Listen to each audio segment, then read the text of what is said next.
Welcome to a community built of tomorrow's business leaders. Hey guys, I'm William Freitas, and this is the Socius Podcast. Socius, welcome back. Today we've got Zane McIntyre on the show from Commission Factory. Zane, welcome to the show. Thank you for having me. Tell us a little bit about what you do. Tell us who you are and what you do. Well, I'm the CEO and co-founder of Commission Factory. We started this company, when was that? 2011. So March 2011, March 9th even. I even remember the day because it was such an event for us. So yeah, we started back in 2011. We are marketers and we're software developers. And Commission Factory came about because we didn't feel that there was anyone doing affiliate marketing well in Australia, and you know they were so much more progressive overseas, and we thought this market deserved something better, and decided that we would start an affiliate network. Some of us had experience as being affiliates ourselves, and so we knew firsthand what we wanted and what was needed, and it kind of grew from there. We were very much at a right place at the right time because it was an industry that was very immature back in 2011, and it's certainly grown since then. And so as an affiliate network, we're the middleman between online retailers and affiliates. But affiliates can be influencers, they're bloggers, they're cashback sites, that sort of stuff. And so we sit in the middle and we connect those two parties together so they can, work together, earn commissions, generate sales for the online retailers. And yeah, it's pretty simple business model and was actually pioneered more by, Amazon in the 90s. And they still run an affiliate program called Amazon Associates even today. Okay, so just to clarify, for those who don't clearly know what affiliate marketing is, as you said, sitting in between whether it's the affiliate or the influencer, should I say, and the business or the brand, you're effectively connecting the two, right? So they can either sell a product, mainly a product, or whether it be services. Yeah, that's right. As well. Now, generally tangible products. Yeah, we don't necessarily work in the digital product space, ebooks and that sort of thing. There are companies who do that, and we weren't really interested. So we wanted actual physical, tangible products, and some services as well. But as long as they're transacting online, a transaction happens online, we can track that. And we do that, from the moment someone clicks on a link in a blog and purchases on a brand's website, it will fire back to us to tell us, what was bought and for how much, and that's how we generate commissions. Interesting. I think this is a space that has grown dramatically over the years, and I'd love to know what your thoughts are on, whether it's continuing to grow, because, more and more we're starting to see a little bit more scrutiny on influencers, publicizing products or services, whatever it might be. What's your view on the space? Are we seeing a restriction or are we seeing an explosion? It just continued to grow from what I can see. Well, new restrictions and new rules and privacy and all those things, they're always evolving and they're always changing. And so we have to adapt with that. We can fight it. But when it comes to privacy, for example, these are generally responses to what the public wants. And so changes that we see in our industry or in privacy and tracking are generally responses. And I think that we're in a good position to always do that. But we've seen a lot of change in our industry over the years. Even from the term affiliate, it started becoming a bit more siloed, I guess. And so nowadays people are using more the term partner because how people work together can be very different from one scenario to another. And even if it's brands wanting to partner together. So we always have to respond and evolve over time, but also Google plays a big role in all this too, because affiliates, especially the content guys, they have to please Google if they want to rank. And so Google becomes their boss. And so the rules change around that. But influencers too, people are just becoming more savvy with how to work with them and not necessarily wanting to pay these massive tenancy fees, to have your brand featured on influencers' post, because now there's just so many of them, and the bigger the influencer, they can still command large tenancy prices, but people are finding better responses, and I guess purchasing from return on investment, right? Yeah, that's right. And it's the smaller guys too that are doing quite well. So that the influencer with 10,000 or less followers is generally getting a better ROI than someone much larger. And I think it's because they haven't grown so big that there's a perception that they become inauthentic. And whereas the smaller guys have a level of authenticity, and sort of a genuine, niches and genuine, desire to speak to their audience. Whereas, the bigger they get, they're probably not even necessarily writing their posts anymore. They have an agency doing it for them. Yeah, right. Perfect. That's such an interesting note, because if you're thinking about coming up with, let's say it's a lipstick brand, you're going to go for a Kardashian and you're going to pay millions of dollars to get a post. Yeah. Whereas a smaller influencer, you're probably going to get a better return. Yeah. Now, it's interesting because, I think a lot of the listeners out there, particularly in small business, would think that affiliate marketing is not for them, or influencer marketing is not something that they can access. But to me, it sounds like you make it really easy. Do you feel like small business or businesses in Australia have been slow to the uptake for affiliate marketing? They have, but I guess that their lack of knowledge in how this works, or even sometimes online marketing in and of itself, they might have unrealistic expectations of how they will progress, or how their business will grow. When it comes to being a customer of Commission Factory, we work with 700 or so online retailers, and there are some really big names in there, and so that's who you're up against. So when it comes to the smaller brands, it's got to be, it's not going to be an overnight success. It's got to be, a slow burn. You could be in it for the long haul and develop those relationships and partnerships with the affiliates that we have. And in turn, they will start to push you a little bit more as well. Because they're always guaranteed commissions and conversions if they were promoting, the Samsungs and the Nikes. That the market doesn't know, they're going to have a harder time with. And so you generally have to pay higher commissions at that when you're a smaller brand than what the bigger brands are, because everyone knows who they are. But as a smaller brand, you've generally got to do something more to entice, the affiliates to promote you. And I guess there's probably even more in today's society, a bit of a resistance for influencers, I guess, being connected to a particular brand that they aren't aware of, particularly when it comes to its ultimate values and the like. So that's an interesting point. But before we keep diving into that, I want to know a little bit more about Zane. What had Zane be an affiliate marketer? Tell us a little bit about your background. Where did you grow up? Sure. Well, I mean, if we went all the way back, born in, Rockhampton in some more North Queensland. And then I grew up most of my life on the Sunshine Coast in Queensland.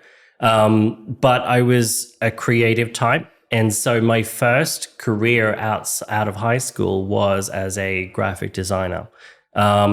I was always pretty artistic, but I was also pretty tech savvy as well. So I sort of combined the two of those together and did graphic design for quite a number of years. And those skills, eventually came in very handy. And when I was working as a graphic designer full time, I wanted more. And so I started looking for things that I could do, home businesses and my own side hustle. And that was when I stumbled across affiliate marketing. There was a lady who was charging like $4,000, to teach you how to do affiliate marketing. And I didn't have $4,000. I was like 21, 22, that, just didn't have that sort of money spare. Yeah. And so I went and just like, well, this is information I'm sure I can find online. And I did, and so I taught myself what I needed to do, SEO and all the rest of it. I built some content blogs around sort of men's style and fashion. This was pretty close to the GFC. And so I got into a niche that was, I guess, part of that whole lipstick effect. When times are tough, people will still buy small luxuries, so, lipstick, for example, more expensive lipstick.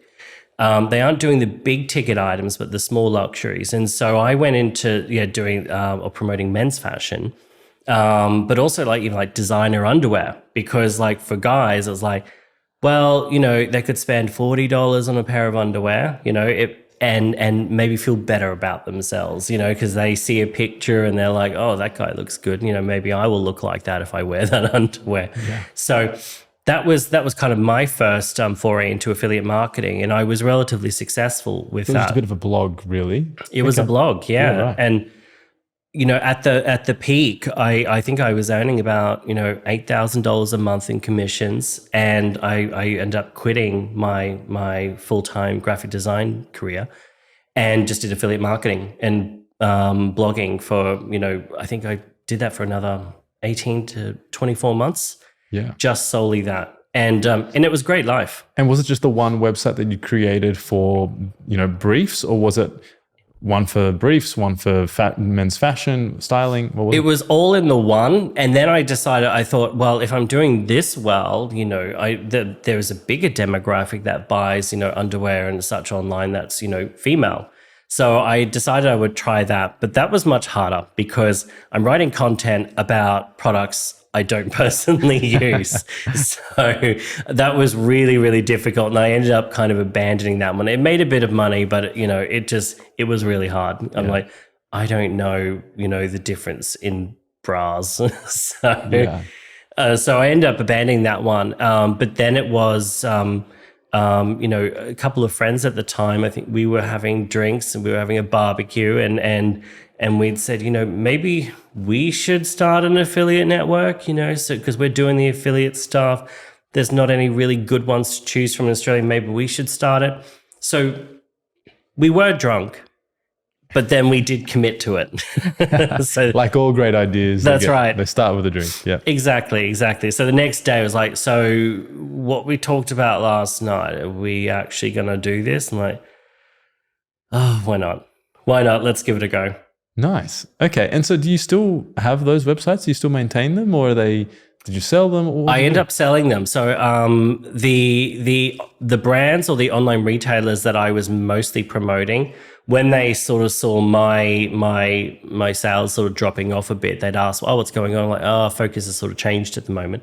They had asked like, well, are they for sale? Can we have them? I'm like, okay, if you want them, sure. And so I didn't know how to value a site, but I found some online tools, sort of came up with a number and just put it to them and said, well, if you want it, here's how much. Yeah. And they said, yeah, okay, we'll take it. I'm like, oh, okay, cool. so that was some funding to help us start Commission Factory. Yeah. And so Commission Factory is you and how many friends that started? So it was myself and two others. So there's 3 founders originally. So 2 of the founders are still in the business now. Mm-hmm. And one of them, he's, taken on some other endeavors and back up in Queensland now. So great. Because we did relocate the business to Sydney in 2016 from Sunshine Coast. Really interesting to see how you transitioned from being what you could say an influencer in men's styling, mm-hmm. Having your own blog, and then branching out and creating Commission Factory. Yeah, so it's a really interesting, origin story, if we call it. Yeah. Out of interest, what would you say was the number one success factor for you? Let's see. So we were agile. So because we were small, we were agile. But also it was in the quality control and the branding. So we didn't have a lot of money behind us for this. So we started Commission Factory with $5,000. That was it. No, we didn't get any other funding. And because we had some of the knowledge in-house, so me with the design and one of the other founders is a program, one of the others was, he was, a bit more savvy with sales. We had this holy trinity, that was built. I made it pretty, he made it work, and he sold it. So that was great to have that, but we at all times had to present ourselves to be much bigger than we were. And so that, I think, was a big part of our success. but also the focus on our look and feel and our design and the user experience. So that was one of the things that was lacking from affiliate networks around the world, is some of them just looked legacy. They were built in the 90s. They hadn't changed since then.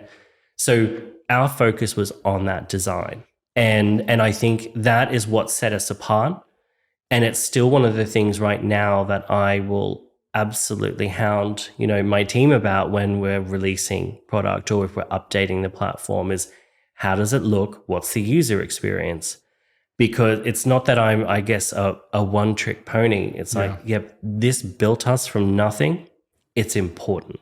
Yeah. And I guess always having that customer-centric view is what's going to have you win, because the customer is the one engaging with it. That's right. It's too often you see businesses provide a solution and say, this is how it should work, without looking at the user experience. So I definitely get that. Yeah, exactly. I want to challenge you on something. Interestingly, I think not every business, but a lot of businesses do this. And it works to an extent, making it look like you're bigger than what you are. And in some instances, a lot of people will tell you to do that, right? You might be a two-man band or whatever it might be, and you want to look like you're a big company that's established, because from a customer-centric perspective or user experience, they may want to have the trust factor that they're dealing with a big established business. Mm-hmm. Then there's the contrary view that you should own being the size that you are, and you should flourish in sharing with people your development journey and your growth journey. Mm-hmm. What are your thoughts on that? I mean, obviously you did the first option, which was let's look as bigger than what we are. Yeah. And then you built to that space, and then now you're big. Yeah. So then you can really be authentic in that space. Yeah. But what's your views on that? Well, I guess, people will perceive it in different ways. I mean, even location. I mean, we struggled to even sign some larger brands and clients simply because we were based on the Sunshine Coast and we weren't in Sydney, where they expected that we would be. So, different companies will perceive it differently, I guess, or who they want to work with. We just wanted to give that I guess the impression that's like, look, there may not be many of us here, but we do know what we're doing. And so I guess it wasn't always about just looking big, but making sure that, we were professional and people, didn't question whether or not we knew what we were doing. So exactly, so I guess there is that feeling like, well, they're going to just want to go with a bigger brand all the time. And so that was what we aimed for. I guess we could at least say it wasn't a bad goal for us to want to be big and then, make it a reality at some point, because I guess it definitely pushed us. But we were always thinking about the future as well, because there are really big affiliate networks out there, who make millions of dollars, have loads of clients. And looking at them, we assumed a lot in the beginning that they had their shit together, I guess, and what we actually found is they didn't necessarily have their shit together. So, there were platforms being held together with tape, and we're thinking, well, if you're processing all these commissions, there must be, automated systems for all this. And so we built a lot of this automation, and it turns out that we were the exception. A lot of them were doing this manually with spreadsheets in the background. I could see that happening, Yeah. held by Excel. It pretty much was. Well, I mean, even, I won't say their name, but it was a large Australian retailer that's been around for a very long time that we went to work with at one stage, and we ended up not being able to because it turned out that their whole e-commerce platform was being run by Excel spreadsheets in the background. And we're like, you've got to be joking, right? And they were literally sending out orders in Excel to their different locations to dispatch from. There was no automation, and it was literally spreadsheets. And okay, well, our tracking kind of needs this to be done and completed online. Yeah. So we weren't able to work with them in the end. And, if I bring it back to, I guess, that initial question around your number one success factor being customer centric. The whole idea of appearing bigger than what you are depends on your market. It depends on your customer. And as you rightfully said, some of the brands that you're going to work with are going to want to feel like you can be trusted. Yeah. And so I think that's a really important point that people need to note. It's not just about embracing the small business front. It's always about thinking about what it is that your customer wants to see. Yeah. What is it that your customer wants to engage with? That's right. And we were able to still marry these together, like present ourselves bigger. But because we always came from a place of, authenticity as well, we were able to connect with the SMEs. And we needed to connect with them because SMEs make up about 30% of online retail in Australia. So we needed to connect with them. So being customer-centric, keeping them at the forefront of everything that we do, and that authenticity when it comes to our content and the way that we relate to them, that's still, built those bridges between us and the SMEs, but also still allowed us to have, those connections with the larger brands. Perfect. And this is a question we like to ask every guest that we have on the show. And it doesn't have to be related to your business at all or your industry, but out of interest, what do you think is a key issue in today's business world that you think needs changing and why? Well, let's see. I know hiring is a real struggle right now, so we're definitely going through that. I guess, well, see, we don't have too many issues when it comes to diversity and gender pay gaps and all those sorts of things. We solved that a long time ago. Well, actually, it was never an issue.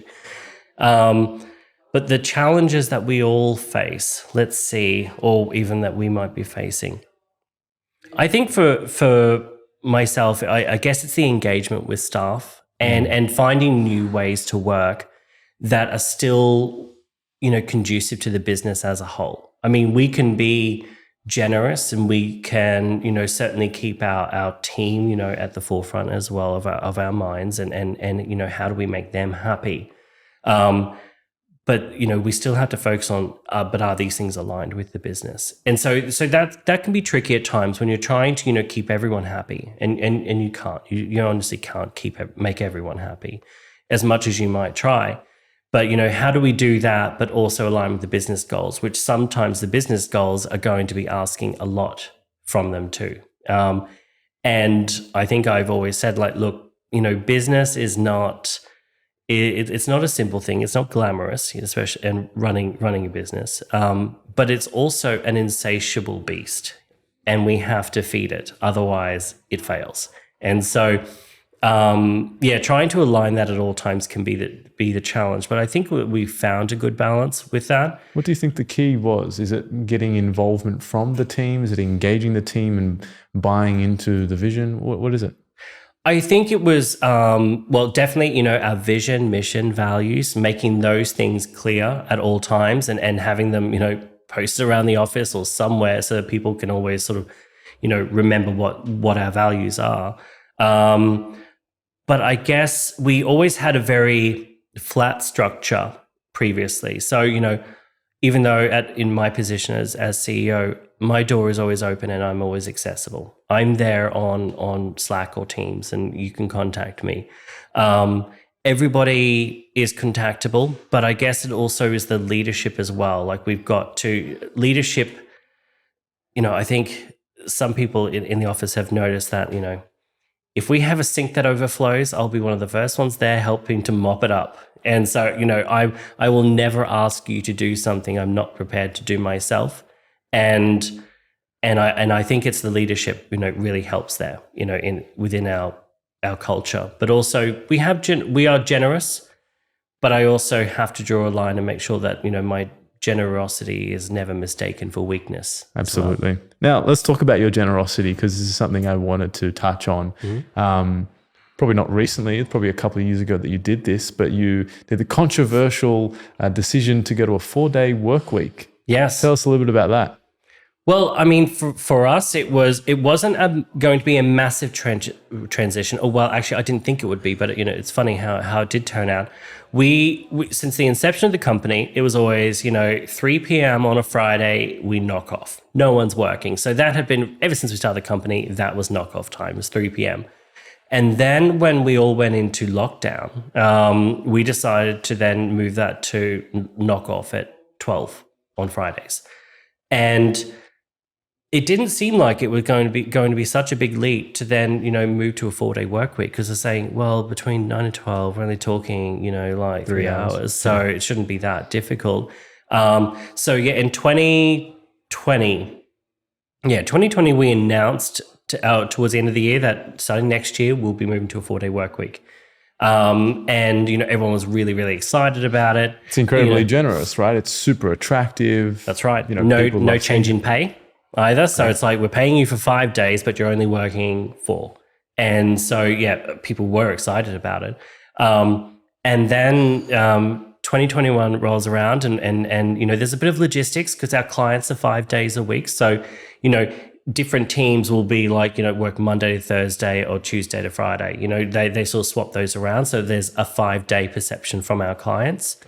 Then we roll it out and everyone's excited. And I didn't initially participate because it was really difficult for me. I felt like, like you're working school, like you're like, I should be there.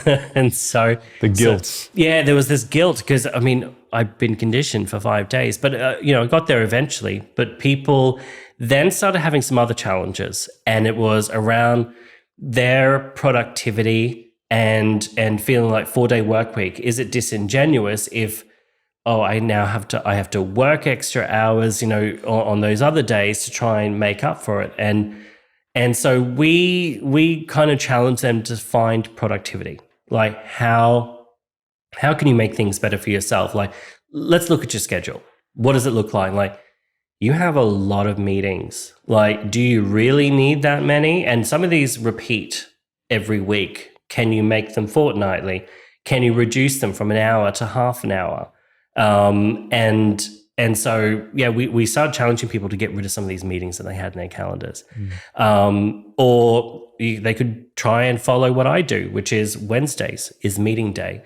I consolidate every meeting to Wednesday, because then I know that Wednesday, every week when it rolls around, is my least productive day. But then I have Monday, Tuesday, and Thursday to get the things done that I need to get done. So, we did challenge staff with ways that they could look at their productivity, even just how they manage their inboxes. And so inbox zero was something I pushed as well. Because I'm like, think of your inbox like a task list. If there are 60 things in there, then it might mean that you've got 60 things you need to do. So if you can't do something right now, or it's really, it's something you need to get to next week, snooze it until next week. It'll pop back up in your inbox next week, but get your inbox to 0. Interesting. I can't say I've heard of the, inbox 0 too often. I myself do treat my inbox as a to-do list, and there are some people who say that's ridiculous. So it's an interesting perception. Yeah. Hit that archive button. When you've done it, archive it. What are the other challenges you've seen from the team? Because obviously that's quite a big adjustment, right? Going from 5 days to 4 days. Definitely supporting them through productivity and trying to get rid of some unproductive hours is key, and it's going to help. But naturally, some people come to a workspace to connect and engage with people, not just to work. Yeah. So what is it that you did from an engagement standpoint to ensure that relationships were still being built within the team so that the culture didn't get impacted? Because I can see that happening, and even in myself, as I get busier, I become less engaged with other people and I don't connect. Yeah. And it's a real missing when you get too busy. Yeah. So what is it that you guys did to make sure that engagement and culture remained strong? So, the 4-day work week didn't necessarily affect engagement and culture too much. It was then the work from home options that did start to affect things. So we have like a wherever, whenever type policy. You can work from home. You can work from another place in the world, so long as we have an office there, and also so long as the time zone doesn't, mean that you can't do your job or connect with your peers. So it was the work from home that started to drive down engagement because people were working from home a lot more. And so they weren't connecting and engaging with their peers as often. And you started seeing it in either, some level of churn that we have with staff. I mean, we've always had, amazing retention on staff, but it did start to churn a bit because they were no longer as engaged with the company. They didn't have other things that kept them there. So, yes, they got paid. Yes, they had a 4-day work week. And some of them would be like, I'll never leave this place because I love the people I work with. Yeah. But then when they're working from home, you don't see that level of engagement. So to try and rectify that a little bit more, we had to be a bit more forceful. And so started to mandate, you must come in at least once a fortnight, minimum. Got it. So that you can connect with your peers. We also developed or started a social committee as well. So social committee, they have an annual budget and their job is purely to come up with activities and things that they can do with the rest of the team, whether it be movie night, going to an arcade, dinner somewhere, whatever it might be, come up with something. And so then we also challenged the social committee with, a commission factory fortnight. And so every fortnight there must be an activity. Something, put it out there, see who wants to turn up. And sometimes it is just a movie night. And so, I mean, mentioning this might date the podcast, but, obviously we lost Olivia Newton-John recently. Yes. So the social committee are doing a Grease night.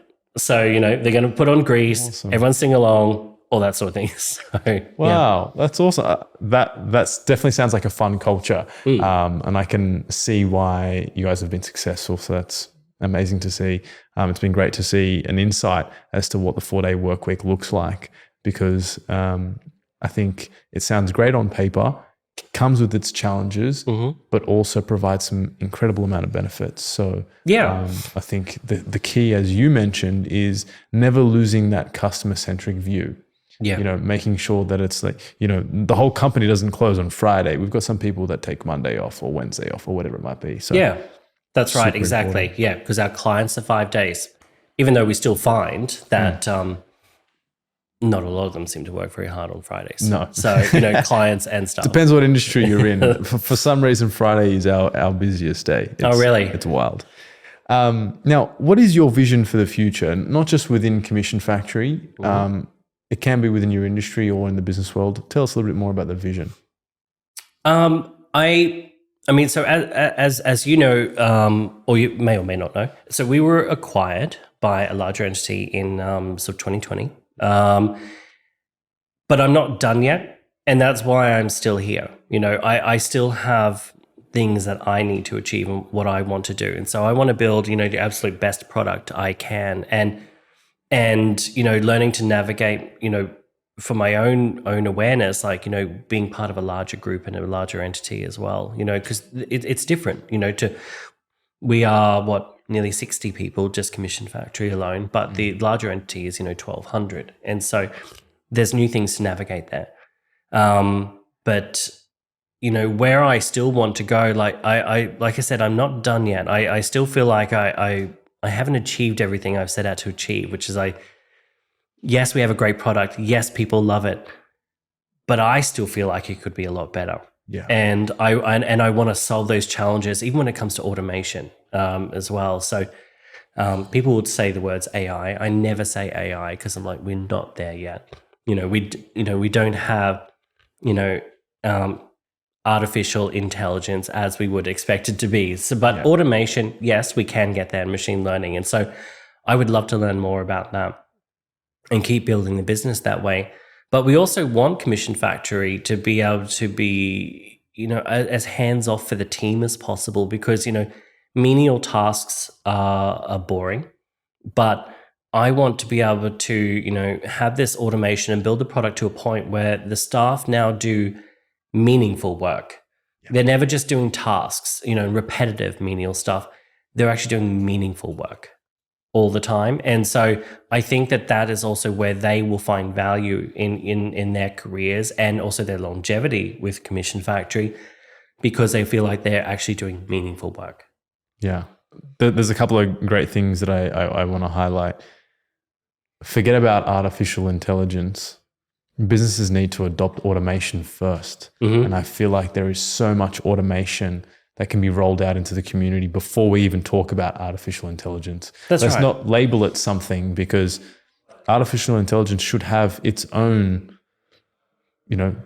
perception or its own level, and we're just not there yet as a community. So I completely agree, and I love the idea of focusing and using technology or automation to ensure that all of your staff are fulfilled by doing some meaningful work. That's right. Exactly. I mean, and even when our product team and our developers, like, they do equal amounts of work for automation and productivity for the staff as much as they're doing for the clients as well. So, there's always a balance there. It's like, well, if you're releasing stuff internally, you need to make sure you're doing external releases. And likewise, if you're doing a lot of work on stuff for clients, make sure that you have put in there some stuff that makes everybody else more productive in the company. I love that. And you mentioned it a little bit earlier, but Amazon were kind of like doing affiliate marketing in the space. With the rise of Amazon in Australia, or the perceived potential rise, what's your thought on that? Do you see that as a threat? Do you see it as an opportunity? Where do you see it from here? I don't see it really as a threat. I mean, they've been here for a while now, and it had no impact on us and our online retailers.